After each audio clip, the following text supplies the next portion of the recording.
Trinetra Churu update में आपका स्वागत है। मुख्यमंत्री अशोक गहलोत ने आज वीडियो कॉन्फ्रेंसिंग के जरिए कोरोना वायरस महामारी को लेकर जिलों से फीडबैक लिया और आवश्यक निर्देश दिए। इस दौरान उन्होंने कहा कि कोरोना वायरस महामारी से संक्रमितों का आंकड़ा बढ़ता जा रहा है, इसलिए सभी उपायों को बढ़ाने और कोरोना के खिलाफ जंग में अधिक जागरूकता बढ़ाने की जरूरत है। उन्होंने जिला कलेक्टरों से कहा कि इस संबंध में जारी गाइडलाइन की समुचित पालना सुनिश्चित करें और देखें कि कैसे हम इस महामारी पर नियंत्रण पा सकते हैं। इस दौरान जिला मुख्यालय स्थित IT केंद्र में जिला collector Sawanwal Verma, SP Narayan Togas, ACO doctor Narendra Chaudhary, CMHO doctor Manoj Sharma, PMO doctor FH Gauri, medical college के प्राचार्य सीताराम गोठवाल, ACP मनोज गरवा आदि मौजूद रहे। उपनेता प्रतिपक्ष राजेंद्र राठौड़ के नेतृत्व में आज पंचायत समिति सदस्य विक्रम कोटवाद व कोटवाद ताल गांव के लोगों ने पानी की सप्लाई बंद होने के कारण जलदाय विभाग के AC कार्यालय का घेराव कर विरोध प्रदर्शन किया। इस दौरान राठौड़ ने कहा कि पूरे गांव में 1 साल में पानी की सप्लाई नहीं हो रही है, वहीं जनता पानी से त्रस्त है और प्रभारी मंत्री उपचुनाव में व्यस्त हैं। जिले में गर्मी आने से पहले ये हालात है तो भीषण गर्मी में क्या हालात होंगे। राठौड़ ने कहा कि अगर 3 दिन में पानी की सप्लाई नहीं हुई तो जन आंदोलन किया जाएगा। साथ ही गांव के अंदर से आगे की पानी की सप्लाई भी रोक दी जाएगी। वहीं धरने पर आए विभाग के AC ने कहा कि मैं खुद अभी गांव वालों के साथ जाकर सप्लाई चालू करवाऊंगा। इस मौके पर प्रधान दीपचंद राहड़ सहित अनेक लोग मौजूद थे।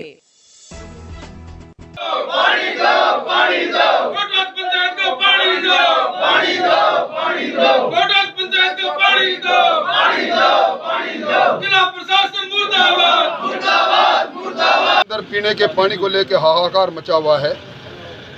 सरकार द्वारा किए गए इंतजाम नाकाफी है। आज कोटवा ताल जैसी पंचायत, वहाँ के लोगों को जो 1 साल से पानी पीने के पानी से महरूम थे, आज अनिश्चितकालीन धरना देने के लिए, घेराव करने के लिए ये लोग आए हैं, जिनके साथ मैं आया हूँ। हमारी विस्तृत बात हुई है और अधीक्षण अभियंता ने स्वीकार किया है कि पानी का प्रबंधन ठीक नहीं है। अब उन्होंने आश्वस्त किया वो खुद जा रहा है मौका मुआयना करने के लिए। इस प्रकार की परेशानियां पूरे जिले के अंदर है और मैं समझता हूं ये सरकार की नादिरशाही और सरकार की असंवेदनशीलता है, जिसके विरुद्ध अब हम अपना जंग को प्रारंभ करेंगे। कोटवाद पंचायत में साल भर से समस्या है, पानी की भयंकर समस्या है। सर्दियों में समस्या रहती है। एक टैंकर 800 रुपये का जो बांदेरी से आता है वो भी नहीं मिलता है कई बार किसान को। इतनी भयंकर समस्या आज है। पूरे गांव पंचायत को प्रदर्शन किया है, यहाँ मटका फोड़ा है। AC साहब भी आए हैं, राठौड़ साहब भी आ रहे हैं। हम हमारी मांग रखेंगे कि जल्द से जल्द यह समस्या दूर की जाए। साहब पानी आ रहा नहीं है। पानी की वजह से एक घर के प्रति महीने में 5000 रुपये बढ़ते हैं एक परिवार के। इसलिए पानी की बहुत दिक्कत आ रही है। गर्मियाँ का दिन है। एक टंकर 800 रुपये। एक टंकर की प्राइस है 800 रुपया। वो भी 200 रुपये का पानी मिलता हुआ है, नहीं तो तीसरा बैठे रहा। रतनगढ़ के टाउन हॉल में पालिका द्वारा आज आयोजित बैठक हंगामेदार रही। इस दौरान शहर में चल रहे सीवरेज कार्य को लेकर अधिकांश पार्षदों ने नाराजगी प्रकट करते हुए आक्रोश जताया। पार्षदों ने कहा कि बेतरतीब ढंग व मापदंड के अनुकूल सीवरेज कार्य नहीं हो रहा है तथा जो सड़कें व नालियां तोड़ी गई थी उन्हें 2 महीने का समय बीत जाने के बाद भी ठीक नहीं किया गया। वहीं वार्ड संख्या 42 के पार्षद पुरुषोत्तम इंदौरिया ने L&T द्वारा डाली जा रही पाइपलाइन की गुणवत्ता पर भी प्रश्न चिन्ह लगाते हुए कहा कि आपूर्ति लाइन में बैंड लगाए गए हैं जो नियम विरुद्ध है। इसमें आगामी समय में पेयजल की समस्या से रूबरू होना पड़ेगा। बैठक में पालिका अध्यक्ष अर्चना सारस्वत, उपाध्यक्ष शाहरुख खान, पालिका AN इरफान अली सहित कई पार्षद उपस्थित थे। चूरू भर्ती अस्पताल के जिला कोविड वैक्सीन केंद्र में कोरोना महामारी को देखते हुए आज पूर्व विधायक हाजी मकबूल मंडेलिया ने वैक्सीन का टीका लगवाया। PMO डॉक्टर FH गौरी ने कहा कि कोरोना महामारी से बचने के लिए वैक्सीन के टीके आमजन को लगवाने चाहिए, जिससे कोरोना महामारी से बचाव किया जा सके। वहीं प्रत्येक व्यक्ति को मास्क लगाकर रखना चाहिए, जिससे इस बीमारी से बचा जा सके। इस मौके पर CMHO डॉक्टर मनोज शर्मा ने कहा कि अपना बचाव रखना है तो सरकार ने कोरोना को रोकने के लिए जो गाइडलाइन दी है उसकी पालना करें, जिससे आपका जीवन सुरक्षित रह सके। इस मौके पर अबरार खान, असलम खोकर आदि मौजूद थे। सरकार जो है हमारी सुरक्षा के लिए कर रहे हैं, तो हमें सुरक्षा को अजाई नहीं जाने का जनता से अपील करेंगे। ज़्यादा से ज़्यादा आप टीका लगवाइए, ना खौफ रखिए। कोई खौफ नहीं है, कोई प्रॉब्लम नहीं है। ज़्यादा से ज़्यादा टीका लगा के सेफ होइए, ये मैं अपील करूँगा जनता को। प्रदेश में चिकित्सा संस्थानों के लिए शुरू किए गए कायाकल्प कार्यक्रम में चूरू जिले का दूधवा-खारा सामुदायिक स्वास्थ्य केंद्र प्रदेश स्तर पर प्रथम स्थान पर रहा है। मुख्य चिकित्सा एवं स्वास्थ्य अधिकारी डॉक्टर मनोज शर्मा ने बताया कि कायाकल्प कार्यक्रम के तहत चिकित्सा संस्थान पर विभिन्न मापदंड व चिकित्सा सुविधा का निरीक्षण कर यह रैंकिंग प्रदान की जाती है। वर्ष 2020-21 के लिए जिले की दूधवा-खारा CHC को प्रदेश स्तर पर प्रथम स्थान मिला है। उन्होंने बताया कि CHC को प्रथम स्थान पर रहने पर 15 लाख का पुरस्कार राज्य स्तर से दिया जाएगा। जिला मजिस्ट्रेट एवं जिला आपदा प्रबंधन प्राधिकरण के अध्यक्ष श्रावणमल वर्मा ने एक आदेश जारी कर दंड प्रक्रिया संहिता की धारा 144 एवं आपदा प्रबंधन अधिनियम व राजस्थान एपिडेमिक डिजीज एक्ट के तहत बीदासर तहसील के ग्राम सांडवा के वार्ड संख्या 2 में ओम प्रकाश सुथार के घर के पश्चिमी सीमा से मुन्ना लाल के घर के पूर्वी तरफ से गली में मंदिर के प्रवेश द्वार तक के क्षेत्र को हाई रिस्क जोन होने के कारण माइक्रो कंटेनमेंट जोन घोषित किया है। आदेशानुसार इस क्षेत्र के समस्त निवासी किसी भी प्रकार के गैर अनुमत कारण से बाहर विचरण नहीं करेंगे। चिकित्सा कर्मी, एम्बुलेंस व राज्यादेश की पालना करने वाले व्यक्ति अनुमत होंगे। वहीं संक्रमण की अधिकता वाले क्षेत्रों में RT-PCR जांच सुविधाएं उपलब्ध रहेगी तथा संक्रमित पाए जाने पर अविलंब आइसोलेशन की कार्रवाई होगी। इसके साथ ही संक्रमित व्यक्ति द्वारा होम आइसोलेशन से संबंधित गाइडलाइंस के उल्लंघन पर उन्हें तुरंत संस्थागत क्वारंटाइन किया जाएगा। वहीं कोविड संक्रमित व्यक्ति के संपर्क में आए कम से कम 30 व्यक्तियों को 72 घंटों के अंदर ट्रेस किया जाएगा। वहीं जिले में कोरोना की दूसरी लहर का कहर दिन ब दिन बढ़ता जा रहा है। आज मिली जांच रिपोर्ट में जिले में 21 नए कोविड पॉजिटिव केस सामने आए हैं। जांच रिपोर्ट के अनुसार राजगढ़ में 9, चूरू में 4, रतनगढ़ में 5 तथा बीदासर में 3 नए कोरोना संक्रमित व्यक्ति मिले हैं। त्रिनेत्र टीवी के माध्यम से हमारा सभी दर्शकों से आग्रह है कि 45 वर्ष से ऊपर के सभी व्यक्ति कोविड वैक्सीन लगाए। इसके साथ ही राज्य व केंद्र सरकार द्वारा जारी तमाम गाइडलाइन की सख्ती से पालना करते हुए इस महामारी से बचे।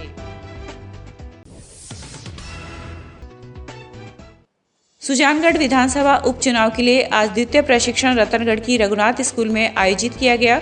शिविर में 94 पीठासीन अधिकारी व 101 मतदान अधिकारी प्रथम ने उपस्थित रहकर प्रशिक्षण प्राप्त किया। इस दौरान उपखंड अधिकारी शिवपाल जाट ने कहा कि पीठासीन अधिकारी व मतदान अधिकारी प्रशिक्षण लेते समय मतदान प्रक्रिया की बारीकियों को ध्यानपूर्वक समझकर मतदान के दौरान समस्त निर्देशों की पालना सुनिश्चित करें। इस दौरान तहसीलदार धीरज झाझड़िया ने EVM का प्रायोगिक अभ्यास व्यक्तिगत रूप से करने का आह्वान किया।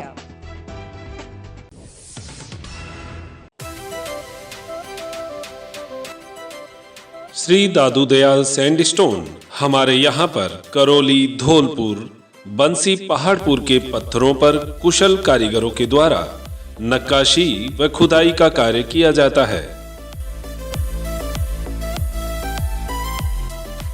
अगर आपको अपने घर, फार्म हाउस, मंदिर की सजावट हेतु पत्थर की जाली, खूबसूरत फंवारे, सुंदर झरने, झरोखे, गमले, शेर, हाथी, घोड़े, मूर्ति, भव्य चौखट, लैंप, सोफा सेट, छतरी, आकर्षक पिलर बनवाने हो तो संपर्क करें Shri Dadu Dayal sandstone, T point, सरदार शहर रोड, रतनगढ़। प्रोपराइटर पप्पू राम सैनी, दोसा वाले।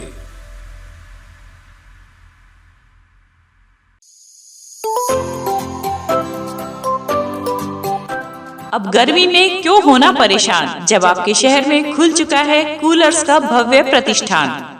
तो चले आइए हरी ट्रेडिंग कंपनी के पास और ले जाइए अपना मनपसंद कूलर और पाइए गर्मी से राहत। हमारे यहाँ पर सभी प्रकार के लोहे, फाइबर व प्लास्टिक बॉडी के कूलर उपलब्ध है, वो भी वाजिब दामों में। एक से एक टॉप क्वालिटी के साथ में होम डिलीवरी की सुविधा भी उपलब्ध है। इसके साथ ही कूलर के सभी प्रकार के स्पेयर पार्ट्स, घास और हनीकॉम्ब भी उपलब्ध है। कोविड-19 के बचाव हेतु मास्क लगाएं व सोशल डिस्टेंसिंग की पालना करें, क्योंकि आपका स्वास्थ्य और सेवा ही हमारा ध्येय है। हमारा पता Hari trading company, bank of Baroda के सामने, पुरानी सड़क, चूरू। संपर्क करें भास्कर अग्रवाल, जगदीश प्रसाद अग्रवाल।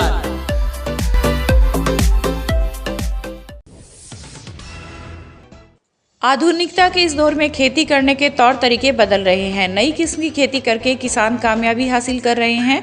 वहीं इसमें अब काले गेहूं की फसल का नाम भी जुड़ गया है। त्रिनेत्र टीवी की टीम जब चूरू के निकटवर्ती कस्बे रामगढ़ के पास स्थित खरीटा की ढाणी में पहुंची तो वहां के युवा किसान अरविंद कविया के खेत में काले गेहूं की खेती की जा रही थी। देखिए इसकी पूर्ण जानकारी हेतु डॉक्टर मनोज योगाचार्य की यह खास रिपोर्ट। नमस्कार। किसान नवाचार बहुत बार करता है और उसी नवाचारों के अंतर्गत जब वो खेती में नई नई चीज़ें लाता है तो कुछ आनंद भी आता है और कुछ उसका रिस्क जो है वो भी होता है। तो ऐसा ही एक खेत हम जो है देख रहे हैं और ये रामगढ़ के पास खरीटों की ढाणी के पास जो खेत है ये स्थित है। और इस खेत में जो नई चीज़ है वो मैं आपको बताने वाला हूँ। गेहूँ आपने ब्राउन कलर का देखा होगा, लेकिन अभी जो एक नवाचार साल 2 साल से चल रहा है वो है ब्लैक गेहूँ यानी काला गेहूँ। काला गेहूँ जो है इसका रिसर्च वैज्ञानिकों ने किया और इसका जो है जापान और इंडिया की जो वैरायटी है उसको मिक्स करके काला गेहूँ बनाया गया। इसमें कहा गया है कि जो जिंक है, आयरन है, इसकी मात्रा बहुत ज़्यादा होती है।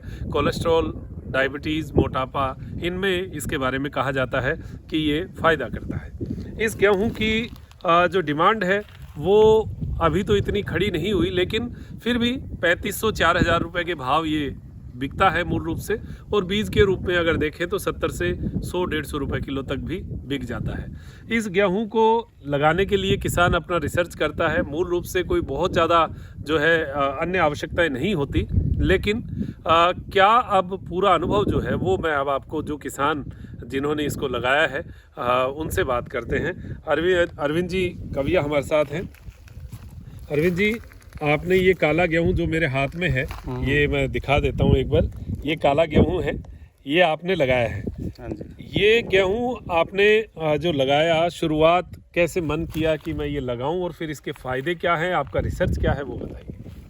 इस काले गेहूं का ये है कि पहले तो ये जो साधारण अपना जो गेहूं हो रहा है उसी मतलब क्लाइमेट में, उसी वातावरण में ये गेहूं हो जाता है। हमारे आसपास जैसे मैंने झुंझुनू के कई खेतों में देखे तो वहाँ पे आराम से ये काला गेहूं हो रहा है। इसके लिए वही टेम्परेचर, वही पानी और सारा कुछ वही है जो अपने साधारण गेहूं में होता है। इसको देख के फिर मैंने देखा इसका भाव जो है वो साधारण गेहूं से दुगुना है। तो यहाँ के किसान जो परंपरागत वो जो गेहूं साधारण गेहूं उगा रहे हैं और उसमें और इसमें काफ़ी डिफरेंस है, मतलब उससे दोगुनी आई है। और ये खाने में भी पौष्टिक होता है। इसके खाने से मतलब जिसके डायबिटीज़ है और मोटापा है वो कम होता है, कैंसर में भी सहायक है, कोलेस्ट्रॉल में भी सहायक है। इस तरह से मतलब इसके अनेक फ़ायदे हैं। जी, ये फ़ायदे जो है ये बताए गए हैं। और साथ में इस गेहूं का आप देखिए ये काला कलर जो है यही इसकी मूल खासियत बताई जा रही है। हालांकि हम सोचते हैं काले गेहूं का क्या कैसे होगा, लेकिन मैंने अभी चखा है, स्वाद लगभग वैसा सा ही है। लेकिन इसमें जो जिंक और आयरन है ये हमारी बॉडी के लिए अच्छा बताया जा रहा है। तो इस गेहूं को जो है आप अपने खेत में नवाचार के रूप में लगा सकते हैं।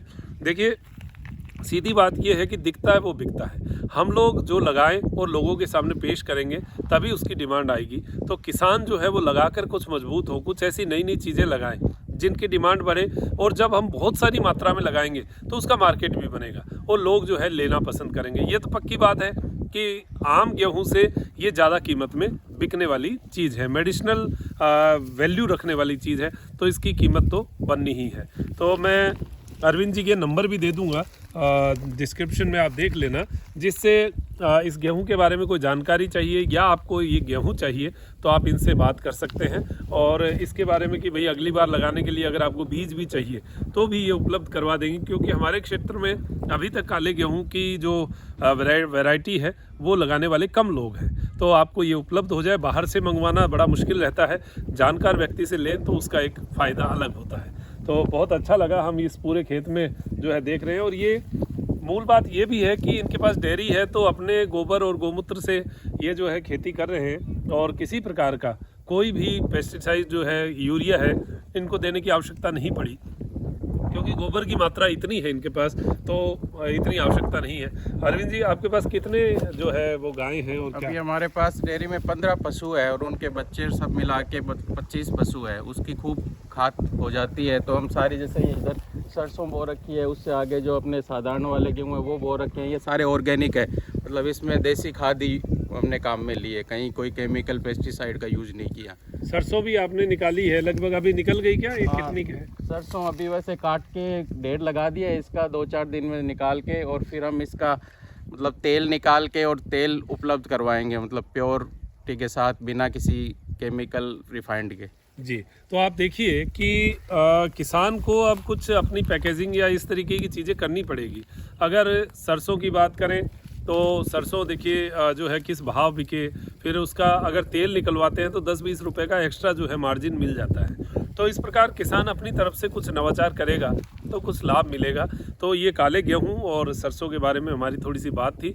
आप इन चीज़ों से सीखें, अपने खेतों में नए नवाचार लाएं और जैविक खेती की ओर आगे बढ़ें, तभी हमारा किसान बढ़ता है। जैविक खेती में हालांकि 2-3 साल जो है वो थोड़ी समस्या रहती है, लगाने में भी, उसकी उपज में भी समस्या रहती है, लेकिन ये हमारा लॉन्ग टर्म इन्वेस्टमेंट है। ज़मीन में जितनी हम जैविकता बढ़ाते जाएंगे उतना ही पुराना होता जाएगा, और ज़मीन जो है उसमें जब कार्बनिक वैल्यू बढ़ जाएगी तो वो अपने आप हमें माँ के रूप में, जैसे माँ हमें पालती है वैसे ज़मीन हमें पालना शुरू कर देगी। अगर जहर डालेंगे तो जहर ही वापस देगी। तो ये हमें ध्यान रखना चाहिए कि इसमें किसी प्रकार का कोई पेस्टिसाइड, जहर वो हम हमारी ज़मीन, हमारी धरती माँ में यूज़ ना करें और जैविक खेती की ओर आगे बढ़ें। तो ये काले गेहूँ, जैविक खेती, ये सब चर्चाएं आपके लिए लेकर आए। मेरे साथी नरेश जी के साथ मैं डॉक्टर मनोज योगाचार्य लेता हूँ इजाज़त। त्रिनेत्र टीवी के लिए नमस्कार।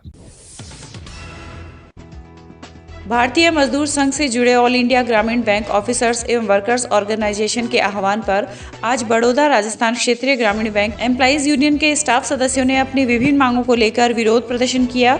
वहीं प्रदर्शन के बाद वित्त मंत्री के नाम एक ज्ञापन बैंक के क्षेत्रीय प्रबंधक को सौंपा गया। इस मौके पर यूनियन के पदाधिकारियों ने कहा कि अगर हमारी मांगें पूरी नहीं होगी तो आगामी 19 अप्रैल को ग्रामीण बैंकों के प्रधान कार्यालयों पर विशाल धरना प्रदर्शन तथा 17 मई को 1 दिवसीय राष्ट्रव्यापी ग्रामीण बैंक हड़ताल करने की चेतावनी दी गई है। पीएमएस की क्या पहचान, पीएमएस की क्या पहचान, निर्मलताई होश में आओ, निर्मलताई होश में आओ।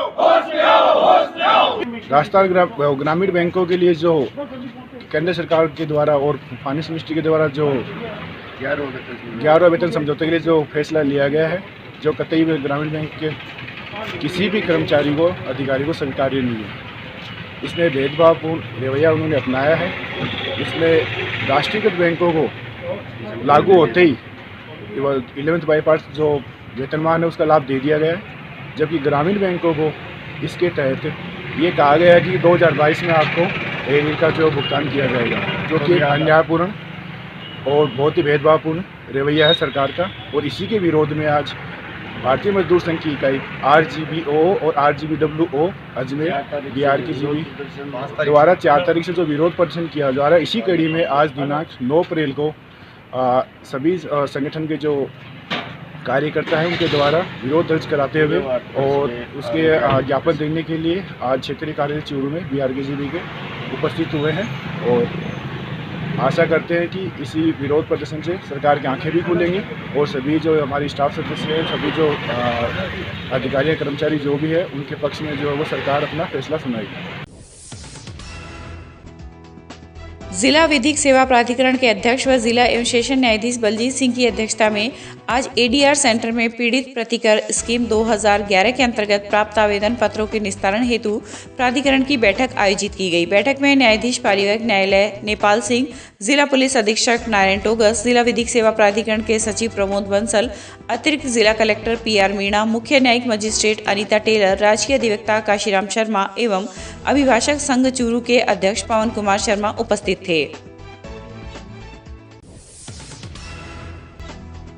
सरदारशहर में स्थित जिला सहकारी दुग्ध उत्पादक संघ लिमिटेड डेयरी के 12 डायरेक्टर पदों के चुनाव आज शांतिपूर्ण तरीके से संपन्न हुए। डायरेक्ट पदों के लिए हुए चुनाव में सभी डायरेक्टर निर्विरोध चुने गए। वहीं आज हुए चुनाव के बाद लालचंद मुंड के चौथी बार डेयरी चेयरमैन बनने के भी कयास लगाए जा रहे हैं। जो डायरेक्टर पद के चुनाव वो संपन्न हो चुके हैं, 12 डायरेक्टर बन चुके हैं और कयास लगाए जा रहे हैं कि आपके नाम पर चेयरमैन के पद के लिए आपके नाम पर सहमति बन की कल मोहर लगाने बाकी है। क्या कुछ रात का परिणाम? बिल्कुल सही है। अभी हमें सारों सदस्यों ने 1 तारीख को हमारे मीटिंग थी तारनगर में और सभी सदस्य जो दूध समिति के अध्यक्ष हैं सारे आए थे और उन्होंने बोर्ड का वो मेरे लिए भी आप इस बोर्ड तय कर दो 12 आदमी, और हमने सब मिल के तय कर दिया 12 सदस्यों का चुनाव तय कर दिया कल, और कल औपचारिक घोषणा है चुनाव अपने चेयरमैन बनना तय है, कोई दिक्कत नहीं है। सारे सदस्य मेरे साथ हैं 12 के 12। सर क्या कुछ आप दूर रणनीति रहेगी आप? अभी हमारी सरकार है कांग्रेस की, तो हम सब मिल गए और राज्य सरकार से कुछ बढ़िया स्कीम यहाँ सूरू जिले में लाके और किसानों को लाभान्वित करेंगे। किसानों को ज़्यादा से ज़्यादा संख्या दूध की रेट मिले और उपभोक्ताओं को बढ़िया क्वालिटी का सामान मिले, घी दूध पनीर सारा बढ़िया मिले, अच्छी रेट में मिले, ये हमारी कोशिश है। और किसानों को जो भी स्कीम होगी जिससे हमें डेयरी में जुड़ा हो सके वो स्कीम लागू करने की कोशिश करेंगे। सरदारशहर में आज ई रवाना व चालान काटने के विरोध में ट्रक यूनियन की ओर से एसडीएम कार्यालय के आगे मेगा हाईवे पर प्रदर्शन किया गया तथा जाम लगाकर विरोध जताया गया। जाम के कारण वाहनों की लंबी कतार लग गई। वहीं जाम की सूचना मिलते ही पुलिस मौके पर पहुंची व ट्रक ऑपरेटरों को समझाइश कर जाम हटाया। इससे पहले बड़ी संख्या में ट्रक ऑपरेटर ट्रकों के साथ एसडीएम कार्यालय पहुंचे तथा मेगा हाईवे के दोनों तरफ ट्रकों को खड़ा कर चाबियां एसडीएम को सौंपी।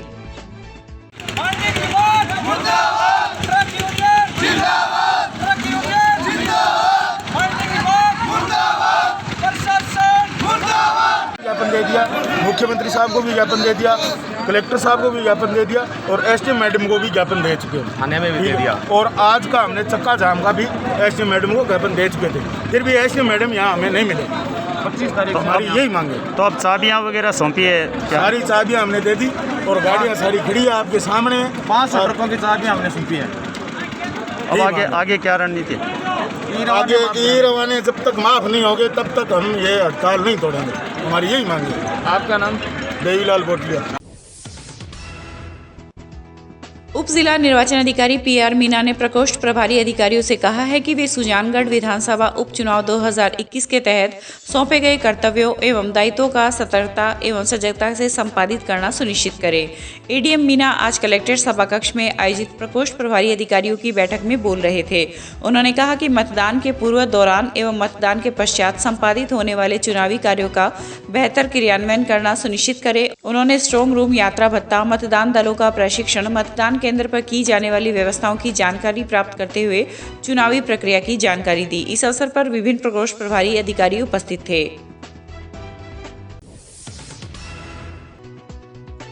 चूरू के श्री विश्वकर्मा मंदिर के पास रजवाड़ा दी ग्रूम पैलेस हाउस का उद्घाटन आज उपनेता प्रतिपक्ष राजेंद्र राठौड़ ने किया। इस अवसर पर संचालक राम सैनी ने आए हुए अतिथियों का आभार व्यक्त किया।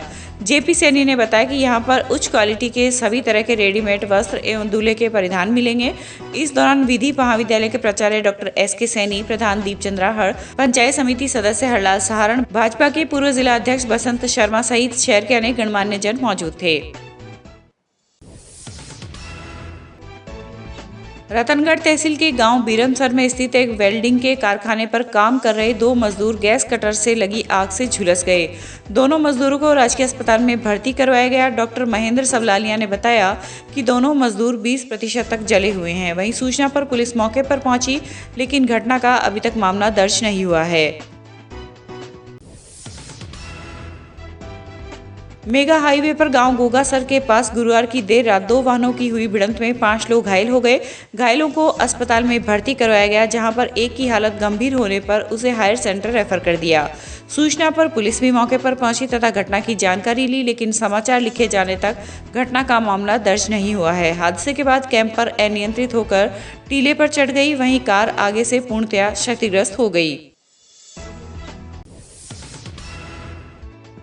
रतनगढ़ के गांव मालपुर के पास स्थित एक खेत में कृषि कार्य कर रहे 6 लोगों ने भोजन करने के पश्चात चाय का सेवन किया। चाय को एक मजदूर के 2 बच्चों ने भी पिया था। उसके बाद 8 लोगों की तबीयत बिगड़ गई, जिन्हें अस्पताल में भर्ती करवाया गया। हालत बिगड़ने पर सभी को हायर सेंटर रेफर कर दिया, जहां पर पिता और पुत्र की मौत हो गई। वहीं एक युवक व मृतक की बच्ची की हालत गंभीर बनी हुई है।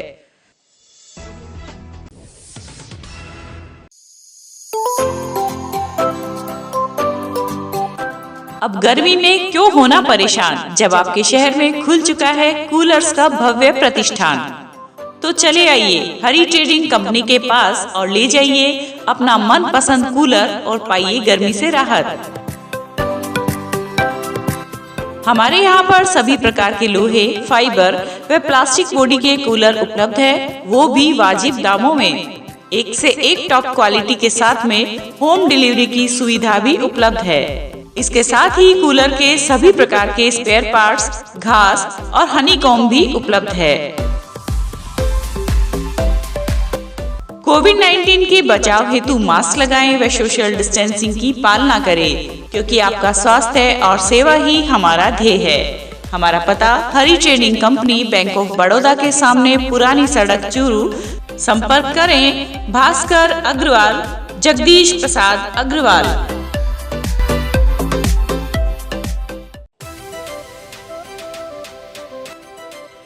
श्री दादू दयाल सैंडस्टोन हमारे यहाँ पर करौली, धौलपुर, बंसी, पहाड़पुर के पत्थरों पर कुशल कारीगरों के द्वारा नक्काशी व खुदाई का कार्य किया जाता है।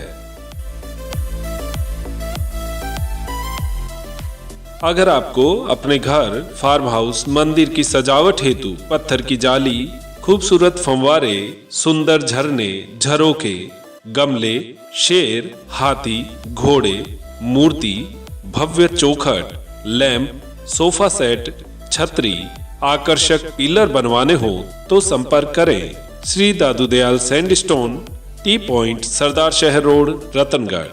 प्रोपराइटर पप्पूराम सैनी, दोसा वाले।